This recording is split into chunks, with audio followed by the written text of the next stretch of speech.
ఉన్నది.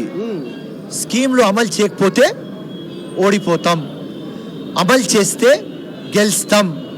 ఇదే నా సందేశం. కానీ మరి అమలు చేయడానికి గల ఫండ్ మన దగ్గర లేదంటున్నారు కదా. ముఖ్యమంత్రి చేయాలి.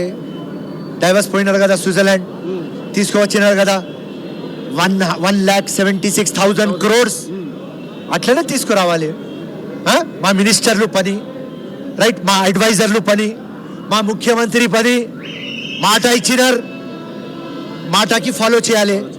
ఏమైనా చెయ్యి, డబ్బులు తీసుకురా.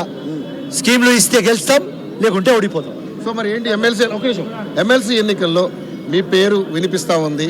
సో కానీ పార్టిసిపేట్ ఏదైతే మొన్న సీట్లు ఇచ్చినటువంటి ఎమ్మెల్యేలకి, ఏదైతే సీట్లు ఇచ్చిన వాళ్ళకి నెక్స్ట్ ఇప్పుడు ఎమ్మెల్సీ ఇచ్చే అవకాశం లేదని అంటున్నారు. సో ఏంటి మరి ఈసారైనా మిమ్మల్ని మేము ఒక మినిస్టర్ గానో లేకపోతే ఒక ఎమ్మెల్సీ గానో ఒక మంత్రి గానో చూసే అవకాశం ఉందా లేదా, ఏంటి అసలు ఫిరోజ్ గారి పరిస్థితి ఏంటి కాంగ్రెస్ పార్టీలో? కాంగ్రెస్ పార్టీతో ఎంఐఎం ఉంటే ఫిరోజ్ ఖాన్ కి దొరకదు. ఉంది కదా, దొరకదు. సింపుల్.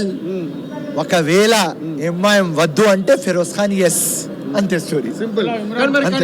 బట్ మరి ఈ రోజు మరి మజ్లిస్ పార్టీని కాదనుకునే పరిస్థితి కాంగ్రెస్ పార్టీ లేదు కదా. అది ముఖ్యమంత్రికి అడుగుకొస్తారు. అడుగుతున్నా కానీ మరి లేదు కదా, పరిస్థితి లేదు కదా. సో ఫిరోజ్ ఖాన్ పరిస్థితి ఏంటి? ఫిరోజ్ ఖాన్ కి నో, ఖుల్లా ఓపెన్. బాధ అనిపించట్లేదా? బాధ ఉంటది రా భయ్, బాధ ఎట్లనే ఉంటది. నేను ఒక మంచి కదా, బాధ ఎట్లనే ఉంటది.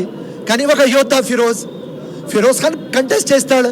5 times ఓడిపోయినా, 6th time ఎలక్షన్ కి రెడీ ఉన్నా. నామినేటెడ్ పోస్ట్ ఇస్తే గుడ్, ఇవ్వకపోతే వెరీ గుడ్. కంటెస్ట్ కి రెడీ కదా రా భయ్. జవానీ ఇప్పుడు దాకా ఉన్నది కదా రా భయ్. కమిట్మెంట్ ఉన్నది, యాష ఉన్నది, భాష ఉన్నది, ప్రజలు ఉన్నది, అందరు ఆశీర్వాదం ఉన్నది. దొరికితే గుడ్, లేకుంటే వెరీ గుడ్.